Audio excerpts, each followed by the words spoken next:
So first of all, I want to start by saying that from the very beginning, when we had the genesis of the Argus idea, which I will tell you about, but Kiwanis was a big part of that. And so if anybody here has been in our stores, next time you come in, just look around at some of the display items, because the first place we went when we were trying to find baskets, crates, wire bins, was Kiwanis. And Dale Leslie, this was back when you had the downtown location, and Dale gave us access off hours because he knew we were busily trying to get that store open, so that we could go in and just swoop in and get a whole bunch of baskets. And so I'm really appreciative of what you guys do. We're regular Kiwanis shoppers. We're regular Kiwanis donators. Peter has taken stuff out of my trunk and fairly recently, and so we just appreciate everything that you do. And I'm really impressed with the organization that I'm seeing here today. Okay, so I guess what I'd like to convey is that this idea is merely an extension of the farmers market. And in Ann Arbor, in Washtenaw County, we have 13 farmers markets that people aren't aware of it, but they're out there. But they're usually, one day market. They're open from 8 till 3 or 8 till 1 or 10 to 1. So access isn't quite as easy as we are used to in the grocery stores. So we're here, we exist to grow our local food economy, to grow the access to locally farmed food for everybody. And so I totally appreciate the mention that Dennis made of it should be accessed for everyone, not just people in downtown Ann Arbor. And I'll talk about that in a few minutes, but let's talk about, next slide, please, why we're here. So let's get into the local food situation. These charts show you just the numbers. And I'm sure that some people here can remember when Ann Arbor had a number of dairies. I mean, way back in the day, you were babies then, but still, we actually had dairies that people recognized out on Plymouth Road, all over town. There were dairies. That doesn't exist anywhere in the United States anymore. They're all consolidated, right? So that's happened to our entire food system. You can see every category in Washtenaw County in the last 50 years, there's been a reduction in capability to grow things because supermarkets happened, which just encouraged consolidation of food production. And so small farms really don't have places to sell, or it's not economical for them to actually keep farming. So this is what's happened to our food system. And in total, about a negative 60% change over the last 50 years. Those farms are gone. And once they're gone, it's really hard to start farmers back up, find people who have the farming skills. So in Michigan, where we are, and this can be echoed anywhere, is we're at risk of losing our ability to produce local food, because if people stop farming, you wouldn't have access to that. And it's not enough to grow things in your garden. We all try to do it, and you end up with the $10 ear of corn, right? So it's really hard. The average age of a farmer is 58. It's actually 59 now. But I want you to picture that's the average age. So the half of those people are older. And not a lot of farmers are saying to their kid, you should do this instead of going off to be an engineer. So it's a big issue, the aging out of farmers. Once they're lost, they're gone. They become subdivisions. Like, just look at Jackson Road. Remember what it used to look like? Right around here in particular. And the 5-year survival rate for new farms is really low because it's really hard work. And if you talk to your farmers at the farmers market, they can tell you how hard it is, particularly in a place like Michigan, right, where seasonality is an issue. But so these numbers are pretty frightening. So I want to give you a little backstory. Bill and I have one child who went to the College of Worcester, which is in Worcester, Ohio. It's a small town. And we stumbled into this little market that was started and run by a woman who had tried to do a local Thanksgiving and had like to go to 7 or 8 different farms, right? Is that the right number? So she said, this is not how I should have to shop if I want to buy locally grown things. And Worcester has a big Amish population. It's very rural. So she started this market, and it was flourishing. And when Bill and I walked into it, when we were visiting our kid, and we thought this concept would work in Ann Arbor, and it would help to expand the farmers' capabilities and consumers' access to food. So we thought, okay, we'll go back to Ann Arbor, we'll tell people all about it, and somebody will do it. So we did. We talked to everybody. We talked to city officials. We talked to farmers. We talked to farmers market managers, and they were like, yeah, that sounds like a great idea. You guys should do it. So that's how it started, with simply just being present in a place that we thought was a good idea, and realizing we didn't need to reinvent the wheel. We could take the attributes of this place and incorporate it here. And so just like our model is now in Ann Arbor, the people down at Local Roots shared everything with us, let us shadow down there. And we use the same retail systems that they use. So it all began with kind of a community initiative that we saw, that we knew Ann Arborites would like. So that's where it started. Next slide, please.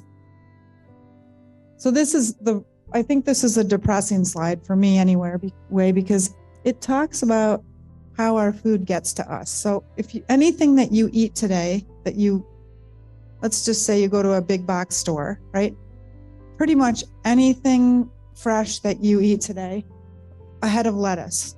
If you get a head of lettuce at a grocery store, it's going to go through a huge network before it gets into your house, which means it started out with a farmer, but it goes through harvesting, storage, refrigeration, warehousing, more shipping, more warehousing, more distribution, and sooner or later it ends up in your grocery store, where your grocer puts it on the shelf. But the issue with that is that it takes time. So that head of lettuce that you bought is now 7 days old, right? By the time it's gotten through, even if it's 3 days old, it's been through a lot by the time it gets to you. And the grocer's not going to make a lot of money on that by the time the whole marketing, all the costs are applied to it. But the farmer made very little money on it. And this system has done everything to squeeze prices out of it in favor of low prices for the consumer. But that on the beginning end means that the farmer's growing things that are pretty industrial, right? They don't know who's buying it. They're never going to meet you. You're never going to see how they pay their labor or treat their labor. So there's a lot you lose when you have this kind of distribution system for your food. So there's a Michigan State study that calculated 1,500 miles on average. Depends on what the product is, right? But that's a long distance for a head of lettuce to travel. We have farms that are growing lettuce here on Joy Road, but they could never feed the whole city, right? Because the industrial system has taken over. And by the way, that stuff is grown in Yuma, Arizona. And what do they not have in Yuma, Arizona? So they're using a natural resource that is perilously low and is in danger of, in time, not even being there for them. So we've created a system that's just unsustainable. And then you have something like COVID, where you knew what happened with COVID. Getting food delivered was really hard. So it's a vulnerable thing to have a food system that is so industrial, and it means that the farmer doesn't know who you are, and you don't know who that farmer is. And if you go to the grocery store and you pick up some like Foxy Lady lettuce out of the bag and you take it home, go search and try to find where that was grown. You won't be able to, because it's the branding and the co-marketing. You'll never figure out who actually grew that lettuce. It's just that industrial. Right now, 99% of food is sold this way. That's pretty amazing when you think about it. That means less than 1% of food is sold in the way that we're doing. So we're not at any risk of competing with Kroger. But And that's kind of a blessing because they don't notice when we do something. Okay, next slide. So farmers in this model don't make any money. And this is the actual number, 14.8 cents on the dollar that you spend at the grocer goes back to the farmer. So all that other 85 cents, it's all going towards the rest of those boxes in that previous supply chain chart. So the farmer getting 15 cents on the dollar, is there an incentive to grow things right? It's really hard to do it when you're getting paid so little. That's who gets squeezed in the end.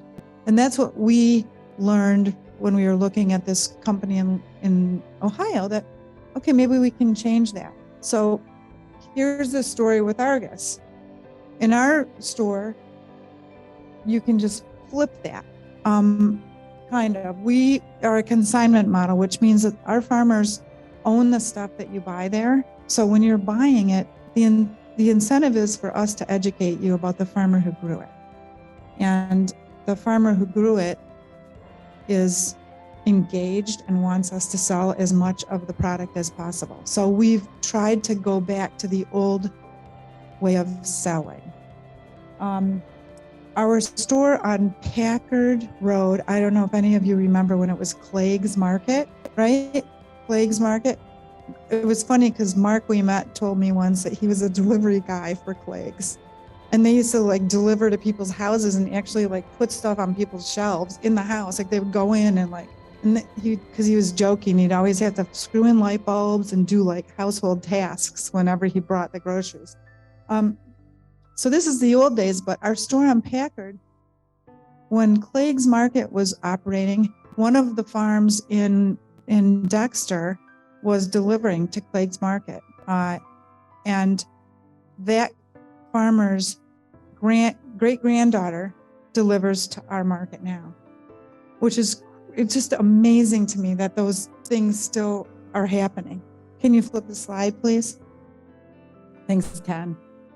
So here we are, our whole goal is how do we make it easier to shop from farmers so that more people can buy things from farmers, so that there are more reasons for farmers to grow things and there are more farmers to grow things. So we want to increase the access to local food, but also increase the number of farms, because that 57% number is alarming. So at a farmer's market, farmers receive most of the money. The food's local, fresh, and in season, right? Because the Ann Arbor market, the one downtown, is a producer-only market, which means you can't sell something that somebody else grew or made, and they audit that. If you go to Eastern Market, it's a little different. It's more, some people are wholesaling stuff, but it's authentic, it's educational, and it builds community. The farmer's market is a place where you go to see your friends and see the farmers that you know. So you've got brand awareness. At a grocery store, you have all these other factors. You've got high quality refrigeration, you've got systems, you've got, central paying locations, you're open all the time. You have access to, if you're on EBT or food stamps, you can use those. It's harder to do that at a farmer's market. It's possible, but harder.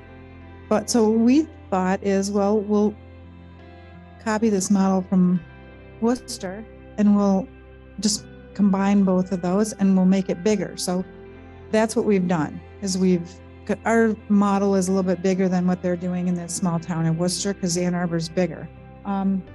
But that's where we've found the secret sauce, is combining those two things. The education about the food, if you ask for who grew this and what it's like, you might meet that farmer if they're dropping off at our stores. But we can tell you everything about who's growing at our farm stop. And our staff is really invested in what we do. They know that our mission is to grow the local agricultural economy. So we have a lot of employees who care about farming, regenerative growing practices. They care about humane treatment of animals. They care about sustainability. They care about ecological systems. So our staff is super engaged in what we do. Okay, you can flip the slide. So what is it? And a lot of you have been to Argus. I know I see you there. So year round, every day, we have local stuff. This is a picture of our 1226 Packard location. If you remember where the vacuum store was on Packard, we expanded into that space because we were running out of space. Single checkout line, we're mission driven, so our staff is engaged and our farmers are receiving more money. Let's see. And I think we've expanded the awareness of what is available locally, because at the farmer's market it's very easy to miss a category because you're looking to the other side of the aisle. But in our stores, everything is pretty crowded together, and it looks very robust. And there's so many things that our local farms can grow that people might not even expect to see. So even right now, if you look at our produce deck, and our produce deck looks great today because we have farmers who are growing lettuce here in Ypsilanti. If everybody's looked outside for the past few days and you have not seen like any sun, right? So everything's growing more slowly. It's growing in hoop houses or hydroponically, but it's growing. But the sun thing is more apparent right now to all of us, like, because we need the sun too, but that spinach really needs the sun. But it looks robust, and everything was grown locally. So we feel pretty proud that we've exposed more people to local food. Next slide. So the experiment was successful. So what we did is we thought, okay, we'll see if this works, and from the day we opened, the farmers responded and the consumers responded. So we were pretty happy with it. We're organized as an L3C. Has anybody heard of that before? It's literally a for-profit enterprise, but the commitment is that you're going to be low profit in favor of the mission that you've chosen, right? And our mission is the farmers. So should we turn a big profit, it's not going to go to Bill and Kathy or owners. It's going to go to the farmers. So it hasn't been a big problem for us so far, but we hope to experience that. But we've been fine the whole way because we're running it like a business. It's very hard to have volunteers, for instance, run a grocery because you need continuity and you need to be able to educate people about, okay, whose lettuce is on the shelf today? And it changes literally. Did anybody know Tetris, the game Tetris? Our produce deck is like a Tetris game. Like what's here now? It changes because the farmers keep bringing new stuff in. It gets reorganized a lot. So we're paying 70% of our gross sales to the farms. They're super happy, and 30% operates the business. So for those of you who've been in our stores, can you tell me, how do you run a business on a 30% margin without volunteers? No. Nice guess. Okay, first of all, our coffee is not extremely expensive if you're comparing it to good coffee. Okay. Peter Short. My dad says the same thing, though. He can't believe how much a latte costs. But so the little engine that drives the train is our coffee bar. So we appreciate it when you come in and buy coffees. And our baristas love to make fancy coffees. Somebody needed to say something? Okay. So here's our timeline. 2014, we opened in that old gas station that was across from the Movable Feast. Remember the Movable Feast? And we opened in that old gas station, which was abandoned, by the way. Then we took that corner building that was Clegg's Market. Then then what happened? COVID. So we had to close that second location and not let customers in. And we started doing just driving food around in our cars, our employees' cars. And we created an online business. Subsequently, we created produce boxes. So every week we have our weekly subscription. So we deliver produce boxes to people. And in first, we had a van that Bill and I rented from Hertz on our credit card, on our own credit card. I wouldn't advise you do that because your staff might hit something. So then we called the university, who had kind of put aside all of their catering vehicles. And we have a good relationship with them because they're really trying to do some local things. And we said, we need a van, and you guys have all these catering trucks. And so for the next 8 months, we drove our stuff around in an M dining car, which was fun. And then when they had an auction and they sold those vans, we bought one. So now we have a delivery van. And so in 2022, we expanded to the vacuum store because we had outgrown the location under 2017. So we have 2 stores on the same block, right? So you can get a coffee, get a massage, meditate with the Buddhists, and do your grocery shopping all in the same block. So just saying, it's community. Next slide.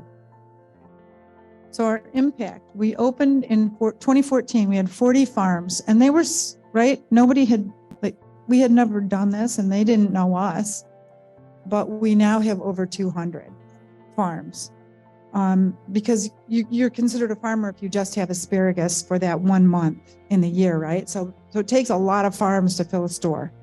2022 was a really big year of growth. So our top 64 farms had over $10,000 in sales, but our top 10 farms had over $110,000 in sales each. That's a lot of money for somebody who's growing produce or meat, right? Local meat is also a thing. And so we have a staff of 60 people across our stores, and they are, if you've been in our stores, they're amazing human beings, and we're lucky to have them every day.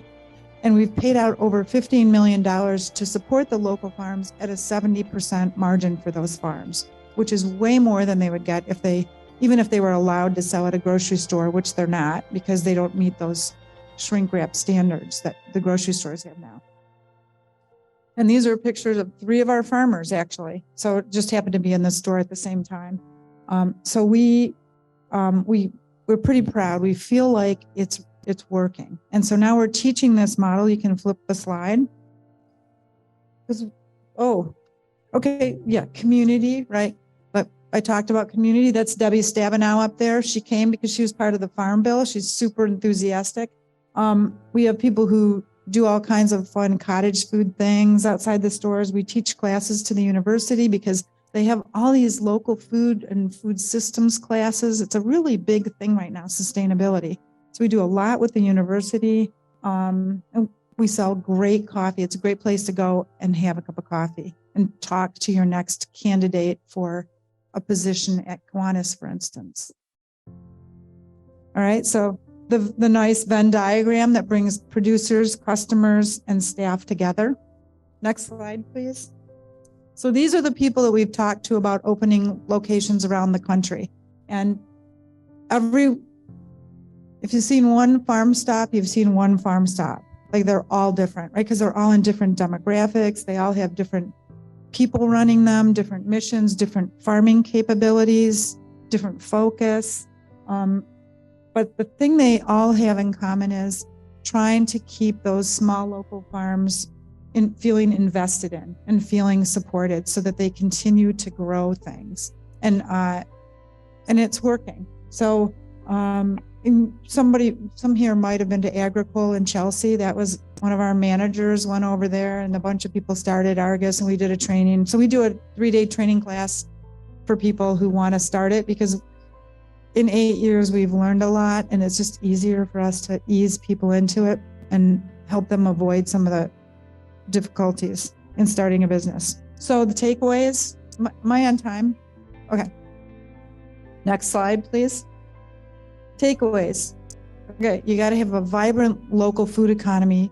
To be a vibrant local food economy is really critical in having a balanced, vibrant community. I mean, it's really important part of it, because food is part of vibrancy in all of our lives. Everybody eats together, and it's just an important part of our lives. We've gone to industrial. Food has gotten way too industrial, and it needn't be that way. So the industrial model favors huge stores, which we've seen the difficulties in having a distribution model that's only that. We need innovative approaches. So our approach and that of the local roots people was innovative. And Argus and other farm stock represent a breakthrough economic model for our communities. And if I'm ever in a place where I think that would work, I try to explain to people like, you guys would benefit from having more access to local food. So we try to tell as many people as we can about what we're doing. And one thing I wanted to mention that we do that would resonate with Kiwanis folks is that we also, because we care about the farmers, we noticed in the very beginning that a bunch of our farmers would come in and shop, but they would pay with EBT. Like, who would have thought, right? Food access is really important, and to have access to good, healthy food and not processed food. And our stores don't carry much stuff that's junky. So when you go in there, it's just not an option. So we want to encourage people who are at risk of not having access to good food to shop at Argus. So we take EBT, we participate in this Double Up Food Bucks program where if you have an EBT card and you come in and buy fresh local produce, you get it at 50% off. Your dollar goes twice as far. We have a grant that allows us to sell our weekly subscription boxes for a way reduced price so that the EBT user can come in and really get every week a subscription. It comes like your newspaper, right? Like you got to shut it off or that box is going to be on your porch. So, so I think that message would resonate with you guys because you care about other people clearly, that food access is a really critical need in our community. You may not think so, but it is absolutely true. And we actually deliver to Ypsilanti, we deliver to surrounding areas. So we see a lot of the need out there. So that's the thought I'd like to leave you with, is that food access is important. If you have a grant committee that wants to work on a food access initiative, we have a really good way to apply that kind of funding. I just think it's a consistent message with what you do. So, and I'm a big Kiwanis fan. So when people move into Ann Arbor, this is where I tell them to go. Like, you have to go to Kiwanis. Thank you, President Steve, Kiwanians and guests. There was a new minister in town, and on a Sunday morning, he was beginning to deliver his sermon. And in the front row, at one end of the pew was a woman, and then at the other end of the pew was a man. And pretty soon the man kind of eased his way down, and he said to the woman, "This minister is new, and he's not very good." And she looked at him and she said, "Do you know who I am? I'm the minister's wife." So back to his end of the pew he went. A few minutes later, he comes back down again and he says to her, "Excuse me, do you know who I am?" And she says, "Absolutely not." And he goes, "Hallelujah."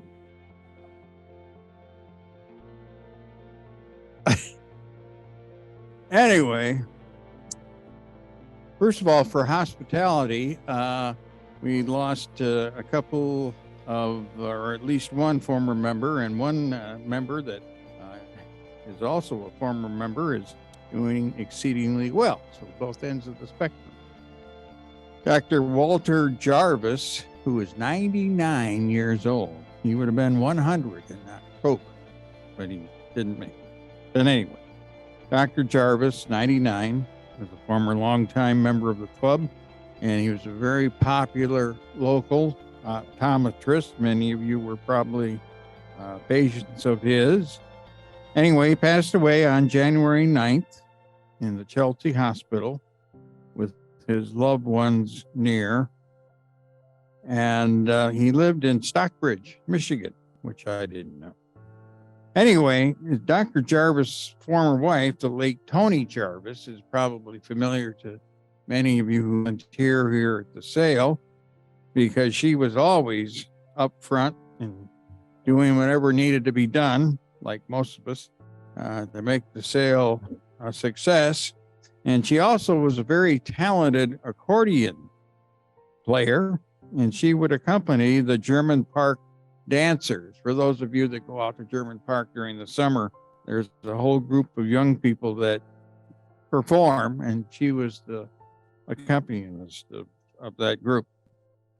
They also owned a cottage at Blind Lake, and I was talking to Russell Kenyon, asking him if he ever had heard of Blind Lake, and he says, yes, I used to jump off the dock of a neighbor out there when I was 15 years old. Has anybody else heard of Blind Lake? It's the strangest name for a lake. I don't know. Anyway, Jarvis has had a place there, and then Walt continued with it after he and his wife, Tony, divorced.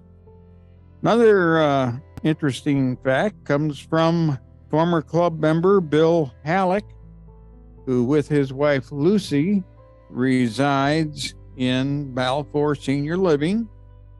And January was momentous because on the 1st of January, he had a birthday cake and celebrated his birthday. I won't say what age of birthday, but and then he and Lucy a few days earlier had celebrated their 54th wedding anniversary. So some of you know that Bill has had a struggle with health issues, but he sure looks fine now, and praise the Lord, he made quite a rebound. So anyway, anyone else have a hospitality item I might have missed?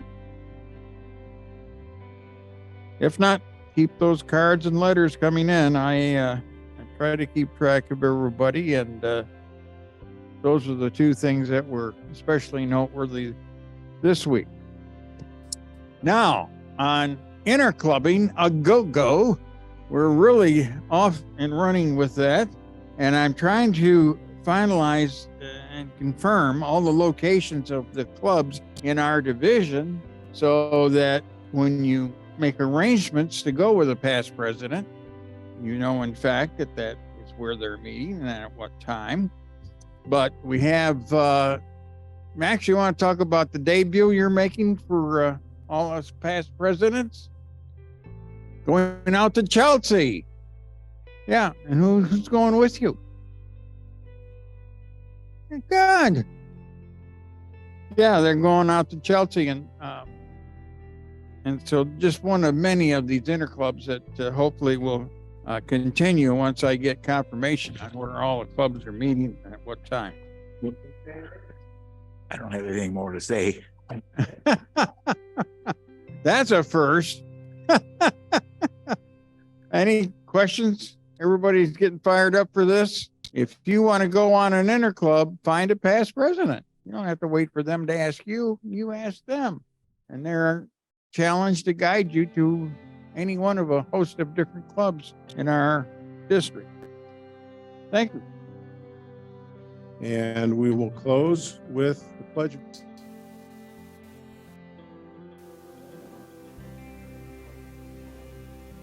Pledge allegiance to the flag of the United States of America and to the republic for which it stands, one nation, under God, indivisible, with liberty and justice for all. Thank you. We are adjourned. And are there any more questions?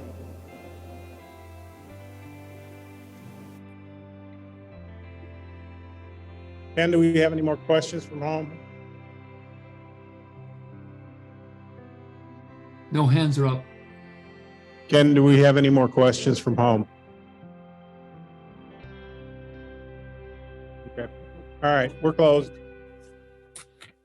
I pledge allegiance to the flag of the United States of America and to the republic for which it stands, one nation, under God, indivisible, with liberty and justice for all. Hey, Gordon, how you doing?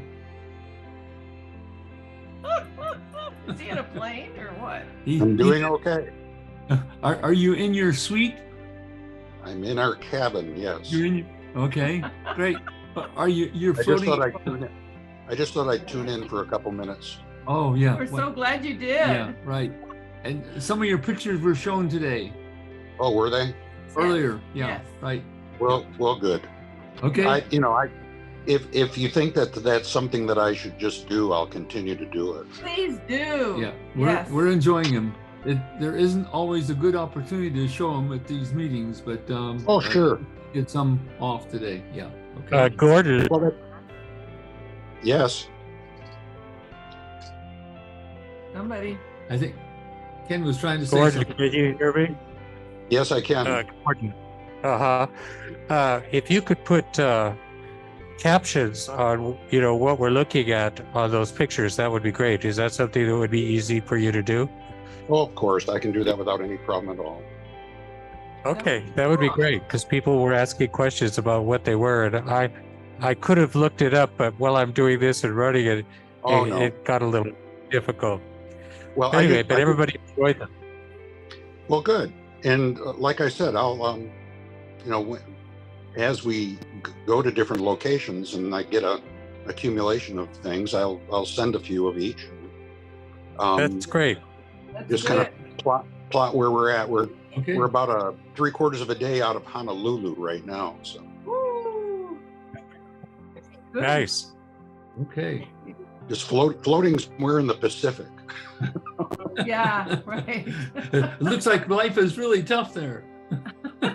Well, this not having to cook and clean and Uh-huh.